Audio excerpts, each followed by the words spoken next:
Labdien! Šeit Ievas Ādams terapijas pacients, kurš pastāstīs par terapijas procesu. Terapijas sesija nav tikai 1 stundu skatoties pulkstenī un viss.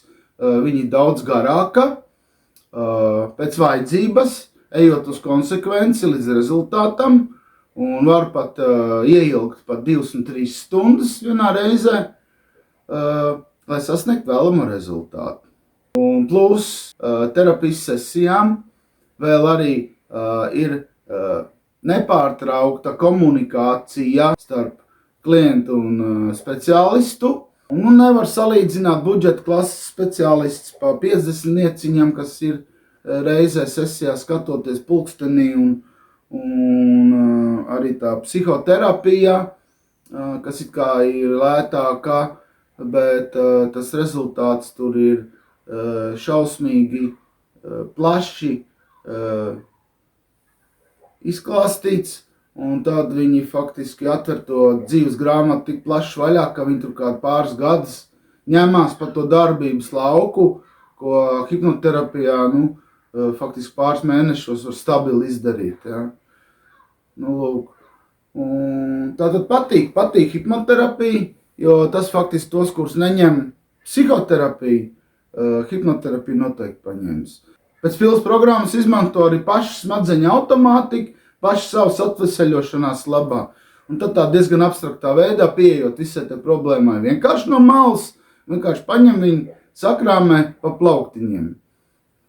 Un pirms terapijas es jutos savažots un sasaistīts, bija ieciklējies vienā problēmas skatu punktā, un tā bija tik izsāpējusi līdz depresijai, ka faktiski neko citu vairāk neredzēju, kā tikai to depresijas sāpošo vietu, iegūt tādu jaunu elpu, un depresijas vietā tagad ir jauna perspektīve uz manu dzīvi skatoties, un jūtos daudz enerģiski piepildītāks, ir jauns, skaidrāks skatījums uz manējo dzīvi.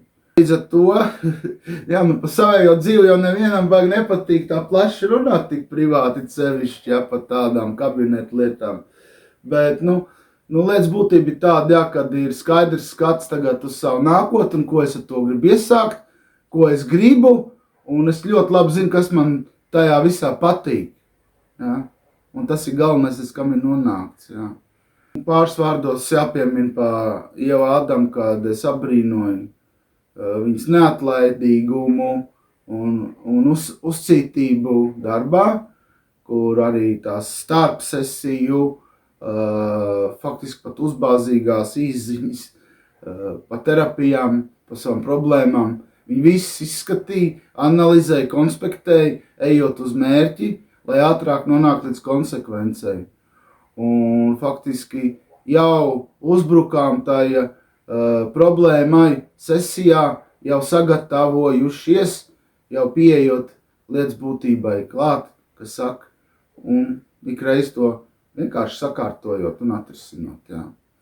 Tā kā prieks ir satikt dzīvē vēl vienu cilvēku, kas nehaltūrē, kas strādā pilnu iedvesmu un dara to no sirds, kam tas arī padodās. Un es novēlu, lai sokās arī turpmāk, un kaut Dievs dot, lai tādi speciālisti vispār pasaulē būtu vairāk. Un tā naudas summa, faktiski tas filtrs cilvēkam virsū, kur tiešām ies tāds, kam to problēmu pa īstam gribēsies risināt, kas gribēs piecelties un kaut ko darīt, jo faktiski vienkārši tas būtu pavelti, tādi speciālisti nebūtu pieejami, jo viņus vienkārši sabiedrībā saplēst gabalos un viņi visiem nepietiktu. Tāpēc arī kaut kur tā naudas summa arī ir tāds atskaites punkts, ka tiešām cilvēks, kas pa īstam to gribēs, viņš arī to naudu atradīs un to izdarīs. Jo reāli jau faktiski tā ir 1 mēneša alga, tā ceļikom ņemot. Ja. Krievu laikos džins kaut kur kontrabandā, kāds jūrnieks atved pāri jūrā, ja, tas mējās, ja. Džins bikses maksāja mēneša algu pa blatam, kad dabūju. nu, tad tas ir apmēram tādā pašā vērtē, jā. Mēneša algu un tad pa blatam var dabūt veselību. Un tad faktiski šito domu par to cenu es labi sapratu arī zobārsta kabinetā, pa pāris simtiem labojot savu sāpošu zobu. Tad es sapratu, ka pie kakta zobārsta jau es neiešu, un ka iešu pie pareizā ārsta.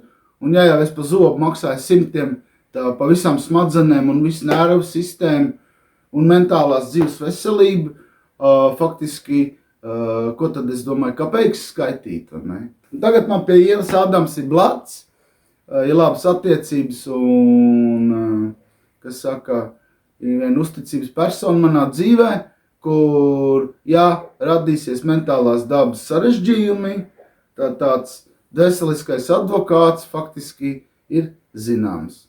Tā kā es priecīgs par šo terapiju un iesaku arī izmantot tiem, kam ir iekšējs aicinājums rast garīgo skaidrību savā sirdī un dvēselē.